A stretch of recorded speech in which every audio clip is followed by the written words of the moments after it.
আওয়ামী লীগ নেতাদের সাথে গোপন বৈঠকের অভিযোগ উঠেছে একজন ওসির বিরুদ্ধে। স্থানীয় উপজেলা আওয়ামী লীগের সহসভাপতি আমজাদ হোসেন তাজুর বাসায় এই বৈঠক অনুষ্ঠিত হয় বলে জানা যায়।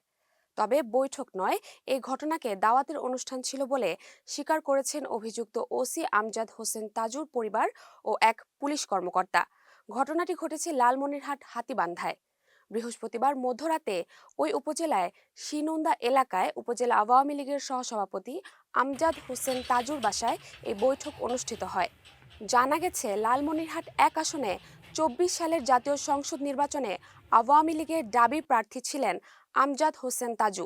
তিনি একাধিকবার মামলার আসামি ও উপজেলা আওয়ামী লীগের সহসভাপতি হিসেবে দায়িত্ব পালন করেছেন। অভিযোগ উঠেছে, বৃহস্পতিবার রাতে তার বাসায় দাওয়াতের নামে এক গোপন বৈঠক বসে আওয়ামী লীগ নেতাদের। ওই বৈঠকে উপজেলা আওয়ামী লীগের অন্তত ৬ জন নেতা উপস্থিত ছিলেন। সে বৈঠকে যোগ দেয় হাতীবান্ধা থানার ওসি কথা বলা। শাহিন মোহাম্মদ আমানুল্লাহ। বিষয়টি জানাজানি হলে লোকজন জড়ো হতে থাকে, ফলে দ্রুত ওই বাসা ত্যাগ করেন ওসি শাহিন। অপর একটি সূত্রে জানায়, ওই বৈঠকে হাতীবান্ধার বাসিন্দায় যারা জেলার বাহিরে প্রশাসন কর্মরত আছেন তাদের একাধিক কর্মকর্তা ভাই উপস্থিত ভাই ছিলেন।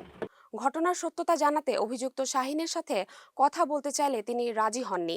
তবে আমজাদ হোসেন তাজুর স্ত্রী শাপলা আক্তারের দাবি, বৈঠক নয়, বাসায় একটি পারিবারিক অনুষ্ঠান ছিল, সেই দাওয়াতেই ওসি এসেছিলেন।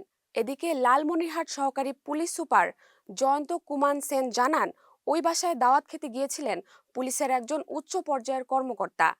সেই কর্মকর্তার সাথে দেখা করতে গিয়েছিলেন ওসি শাহিন মোহাম্মদ আমানুল্লাহ।